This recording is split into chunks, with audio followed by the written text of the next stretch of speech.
What kind of game is Planetside 2 really? Is it Team Deathmatch?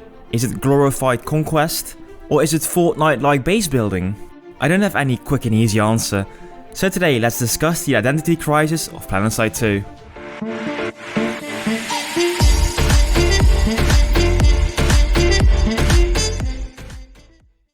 Hello and welcome back, ladies and gentlemen. I am Faber1 and I'm your discussion leader for today. And the topic of our debate is the identity crisis of Planetside 2. I do have to warn you right now though, because this video will be heavily opinionated. There is no wrong or right in this discussion, so if you don't agree with me, please let me know why in the comments down below. Also, if you like videos like these and discussions like these, don't forget to leave a little like on the video and do subscribe to the channel to become part of the fastest growing Planetside 2 community on YouTube. Before we start talking about Planetside, I do want to give some credits to JackFrags, because he made a video about the identity crisis of Battlefield.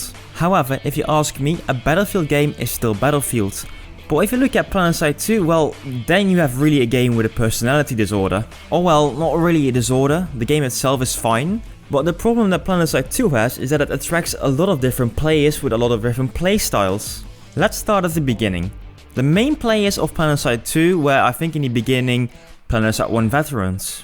I haven't played Planetside 1 myself, but what I hear from the players that did play, they said to me, Faber, well, first of all, Planetside 1 was way more like an MMO than Planetside 2 is. There was a working inventory system, there were proper leading tools, and in general there were shooting mechanics, but the social experience was the most important. Again, I haven't played Planetside myself in the heydays, but I can understand if you do not care that much about the FPS side of the game, you also wouldn't care that much about kills per minute or kill death ratio, and that is a completely different market of gamers actually.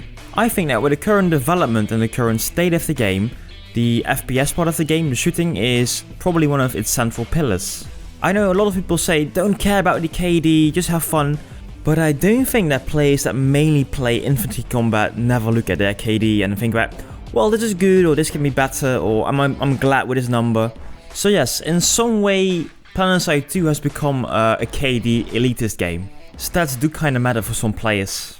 But over here, it's very important to note that I mentioned infantry combat. Planetside 2 is more than just infantry combat. The game has both air and land vehicles as well, and they are also able to, for example, kill infantry players. Moreover, you also have the mechs, the super infantry robot thing that also walks around the fields of Araxis. I think in general it is a lot easier to gather a high KD if you choose to play in a tank or an air vehicle. That is mainly because you kinda have an unfair advantage above other players that don't use a vehicle. Let's say it like this, if you play vehicle and you encounter one single infantry player, the chances are pretty small that you will lose the battle. Of course there are exceptions, for example light assault with C4, but okay. These vehicle players also have more or less two choices. Am I going to play tank versus tank or air versus air, or am I going to do some air versus ground or tank versus infantry? The game gives you a lot of freedom with this. It is not like with World of Tanks or World of Warplanes that you only can play one type of battle. However, this also influences the whole infantry gameplay style because yes, you have to take into account that you could encounter also a tank or an airplane. And until so far, we're actually very close to the meta gameplay of Battlefield. There's one big map, we provide you a few vehicles to choose from, or you can play infantry. So yes, I think our second conclusion could be that also for Battlefield players, Planetside 2 is actually kinda fun. I do have to note here though that Planetside 2 is still a sci-fi game and Battlefield is predominantly a modern combat game. So there are some differences, but also remind Battlefield has their own 2142 game, which is actually also a sci-fi game. But well, there are some big differences between Battlefield and Planetside 2. Of course, the map of Planetside is way bigger than the maps of Battlefield, but my main difference is more or less in the spawn system. Whereas in Battlefield you can spawn near a capture point or near a squad mate or just completely random, that doesn't really work like that in Planetside. In Planetside you can only spawn from a Sunderer or defendable base. Having said that though, if you play in a platoon or in a squad, you can also spawn in a Galaxy or Valkyrie, but that's not the only thing. If you play that squad, you can also spawn from a spawn beacon. The whole spawn beacon thing has been a big debate inside the whole community because yes, we had a bug not that long ago that you could spawn indefinitely from the spawn beacons. That is not the case anymore after the patch, but it did raise the whole question, should we have more and quicker squad deploy? Because with this discussion, you directly see the two sides. On the one hand, you have the players from Planetside 1 that want to have this slow and tactical gameplay, and also in general other people that like to have slow and tactical gameplay. And on the other hand, you also have the people that just like to shoot mans. Remember what I said about Planetside 2? Planetside 2 is more about shooting than ever, so does it fit with the game? This might be a very unpopular opinion, but if you ask me, it's a clear no. Unlike in other team deathmatch games like Call of Duty, there is actually an objective. And the objective in this game is capturing bases. At least that's the feel I have with this game, because the developers are clearly pushing toward that with alerts and also good rewards for capturing bases. However, to many people, the capturing bases part is very unimportant. They want to have fights. So do I. Often I don't want to wait for the timer to end for base capture, and I just use the instant action button or the join combat button and I go to the next fight. Am I then playing the game wrong? Am I doing something that is not good for the game? No, it's perfectly fine. I think in its core, Planetside 2 is a sandbox.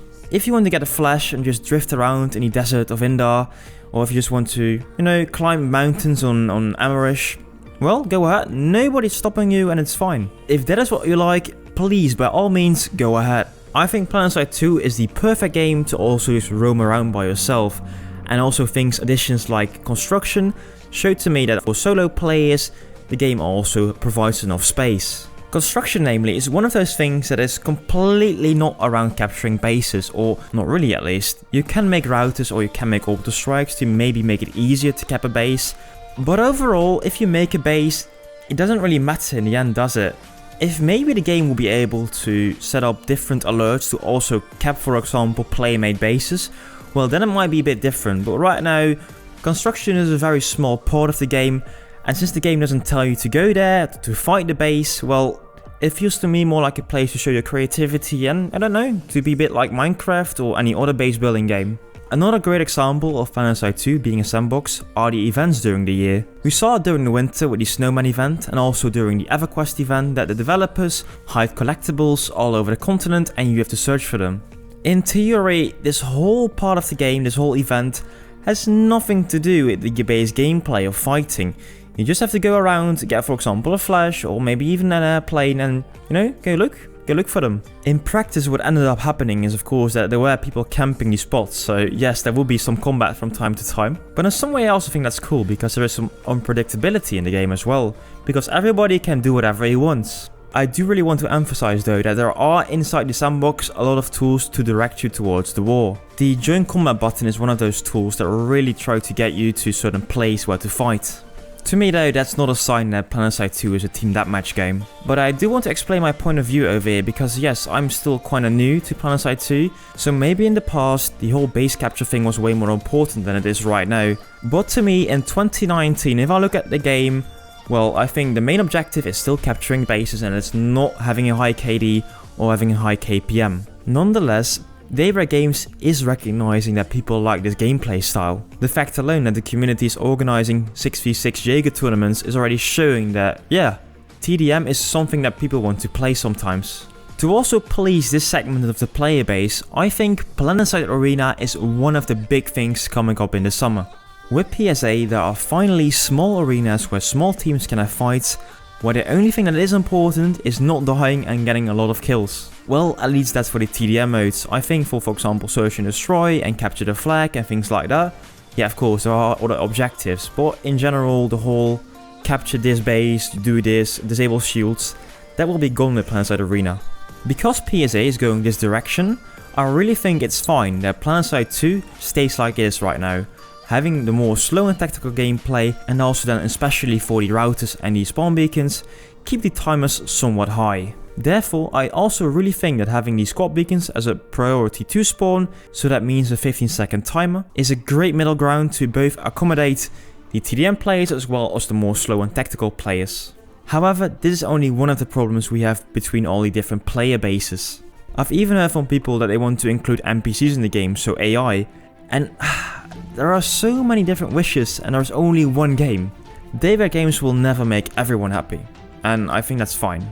And I think it's a good step that they are making a different game to also grant some of these wishes. But if ever in the future JackFrags Games wants to make a Planetside 3, the developers really need to start to think, what kind of game are we and what are all core values? Planetside 2 itself is right now a mix and mash of different play styles, different player groups, And yeah, it's kind of strange, but it does work in some way. But what do you think about it? Does it work? Would you like to see some changes to Planetside 2, or do you have any wishes for Planetside 3 or Planetside Arena in the future? Well, if you have anything to say about the topic, just let me know in the comments down below, especially since I want to make a follow-up video for this topic, and I want to see your point of view as well. So if I see any interesting comments on the video, I might use them in the future as well to have a new discussion. Before we dive into another discussion, this is me, this is Fable1, and I will see you soon with some more content.